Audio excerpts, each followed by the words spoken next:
Ouais, salut YouTube. Bon, mais voilà, on a coulé le massif hier.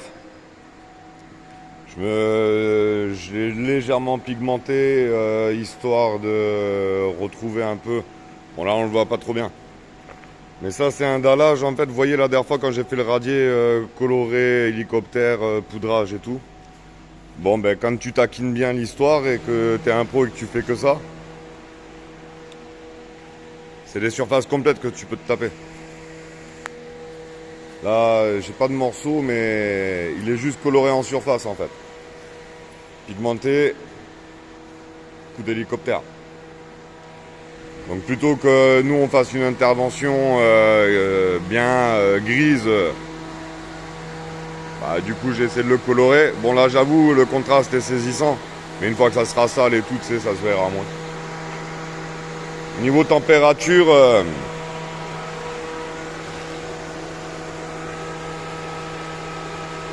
ah ouais quand même.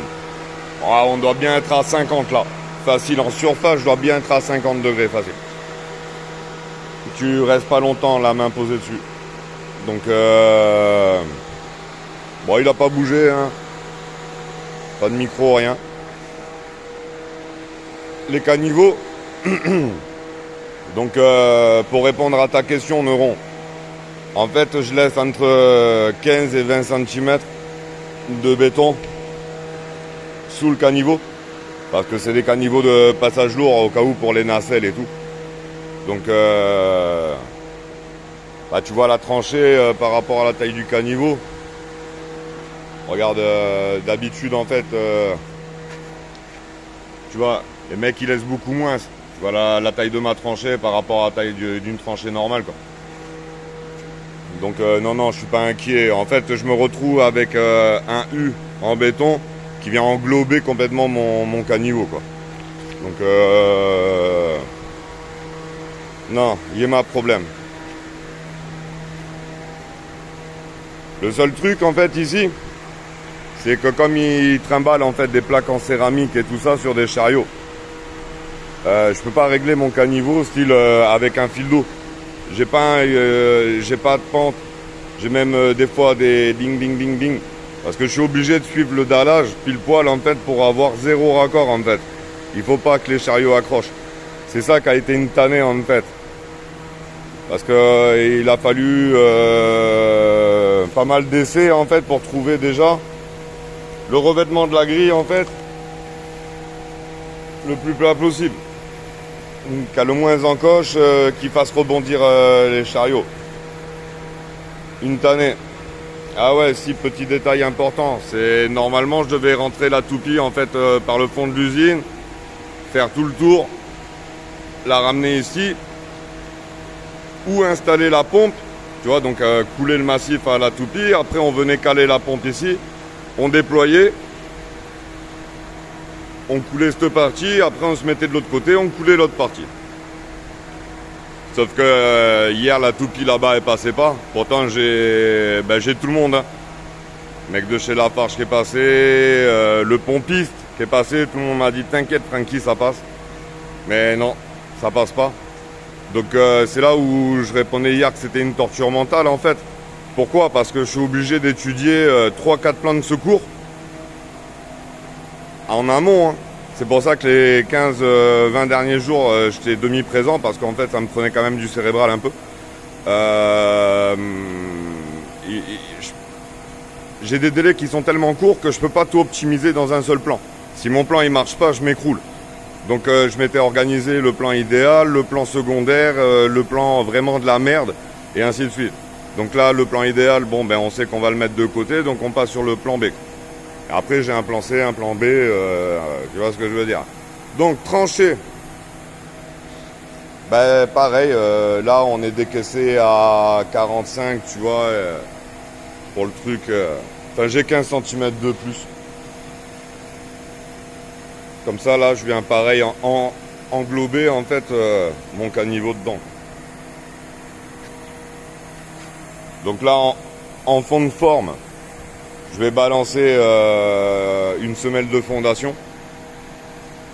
Les semelles standards, là, les petites, les SL35, là. Et après, je vous montrerai comment je vais me démerder. La pose des 300, quand tu veux les poser sur béton, ils ont tellement de surface en fait que tu te vois taper. Par expérience en fait, c'est pas comme ça que j'ai choisi. Donc j'ai fait pré-percer des chevrons. Ça c'est des chevrons que à l'emballage en fait, quand ils reçoivent les palettes, ils les jettent. Tu vois, donc je les ai récupérés, je demandais au collègue qu'il me fasse un tas, ça fait 2 mois qu'il me fait un tas. Tu vois, pré-percer ici, le chevron, dans l'idée, après c'est pareil, hein, à valider si ça fonctionne. On va se faire un trait d'emprunt à 1 mètre pour avoir une parallèle. Mettre mon caniveau, le chevron plaqué contre le sol, splitté au sol, et on attache le caniveau au chevron. De son propre poids, en fait, lui, il va tirer sur le chevron, mais quand je vais couler à l'autoplaçant, il va vouloir remonter, pousser d'Archimède, en fait. C'est pour ça qu'il faut que je split partout, en fait, tous mes chevrons. Je vais aligner tous mes caniveaux, faire en sorte que ça soit assez rigide. Soit je mets des coins sur les côtés pour garder l'alignement, soit c'est assez rigide, en fait, on garde comme ça. Et après, on passera avec la goulotte et je coule tout à l'autoplaçant. Comme ça, ça va venir bien se mettre partout. Tu vois, dans les alvéoles, machin, nanana. Et là, après, on est tranquille. Ouais, je sais, c'est assez barge. Mais au moins, je suis sûr que je me retrouve avec un truc tip top, quoi. Donc là, il nous reste quoi? Il nous reste la tranchée ici à finir d'ouvrir pour les caniveaux en sang.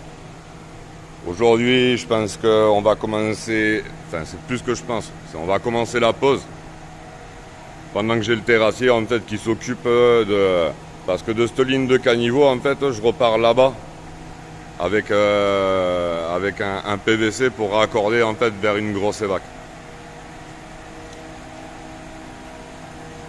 Donc ouais, pour ceux qui m'ont posé la question, hein, mon pote Filou, non, c'est assez rare en fait sous les dallages industriels que t'aies quoi que ce soit en fait. C'est assez rare. C'est pour ça que j'étais pas spécialement inquiet. Regarde la tranchée, on trouve rien dedans. Le seul endroit où on va pouvoir, tu vois, c'est là qu'on va partir. Là, il n'y a que dalle. Tu vois, sillage. Après, on se retrouve avec des bâtiments en fait qui n'ont pas la même génération. Tu vois, t'as ce bâtiment-là, t'as ce bâtiment-là. Moi, j'ai mon évac, elle est là-bas. A priori, elle part par là. On devrait la retrouver par là. C'est vrai que là, dans cette zone, ben, c'est toujours pareil. Il faut y aller piano, en fait. Parce que s'ils doivent passer des trucs, en fait, ils vont les passer entre les massifs d'Ypen. Ça, c'est par expérience de moi, si j'avais dû passer un truc au dernier moment sur chantier, c'est là que je l'aurais passé. Donc voilà. Allez, je vous fais un gros bisou la famille et en fait les vidéos je les poste le soir mais c'est le matin. Parce que le soir en fait j'y pense pas, je suis rincé et il me tape qu'un seul truc, c'est Heineken quoi, tu vois. Donc je vous fais un bisou, portez-vous bien, ciao.